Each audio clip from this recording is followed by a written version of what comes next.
Eto na naman para sa isang luto-luto. Cooking serye. Hello, good morning. Ayan, nakikita nyo naman yan. Hindi ko pa nababalatan yung hipon. Pero gagawin ko siyang ebi tempura. Shrimp tempura, yun. Tapos, vegetable, talong, kamote, and onion rings. Gagawin ko din silang tempura. Ayan, magaganyan-ganyan ako. Ayan. So, 'di ba, yung tempura may breadcrumbs, ganyan. Medyo marunong ako magluto niyan kasi alam mo na sanay din ako doon. Pero dito, syempre, naaral-aral. Yan, malalaki siya. Tinanggal ko na yung ulo pero babalatan ko pa. And i-straight pa natin siya. Then, luto-luto tayo pag ganyan-ganyan para maiba naman. Kung gusto nyo na prito, o prito lahat ang gagawin ko. Ayan.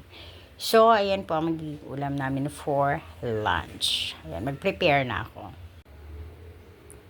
Ayan, nabalatan ko na siya. So, magkukoat tayo ng harina and breadcrumbs. Ganyan. O, ganyan daw ah. Diba? Taray. Then, dip dito sa ano yan. Then, the breadcrumbs. Dip sa breadcrumbs. Ayan. Medyo diin-diin natin para kumapit ang breadcrumbs. So, ayan siya. O, diba? Ayun. Then, ganun din. Coat natin sa harina. Kamay-kamay lang. Then, the pang-butter niya. Then, dito, breadcrumbs. O, ganun lang ang mangyayari sa kanya. Okay? Ayan siya. Then, ipiprito natin. Ganun lang. So, mamaya pakita ko pag okay na lahat. Ayan, tapos na tayo sa hipon. Then, next natin ang gulay. This is the kamote. Diba? Yan. Balot din natin siyang ganyan. Ibabalot din natin siyang ganyan. Then, ibabalot din natin siya ng breadcrumbs. Ganyan. Diba? Ayan. Ganyan siya. And ganun din syempre yung talong. Ganun. Ibabalot din natin siyang ganyan sa harina. Then, eto. O, kailangan din siya maganyan. Then, ganun din. Para magawa siyang vegetable tempura. Ayan, o, ganyan. Ganun siya. So, ayun na yung hipon. Yan, tapos ko na. Then, sa vegetable tayo. Then, sa onion rings. So, ayan na din ang ating talong and kamote. Tapos na. Ayun yung hipon. Talong and kamote. Now, ito namang onion rings ang gagawin natin.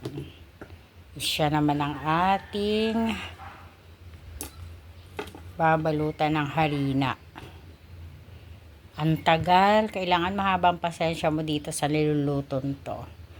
Pag hindi ka mapasensya, huwag ka na magluto nito. Napaka diwarang lutuin. So, tapusin ko muna. Okay na lahat. The shrimp, the kamote, and talong, and the onion rings. Okay na siya lahat. So, mag-start na tayo magluto. Yan, nagpapainit na ako ng mantika. Yan, marami-raming mantika. Para, diba, marami-rami siya. Para hindi siya dikit. So, medyo deep siya. Kasi ganoon talaga pag tempura. So, iluluto ko na siya, tanghali na. Naubos oras ko sa kakagawa sa kanya. Okay? So, luto na natin lahat.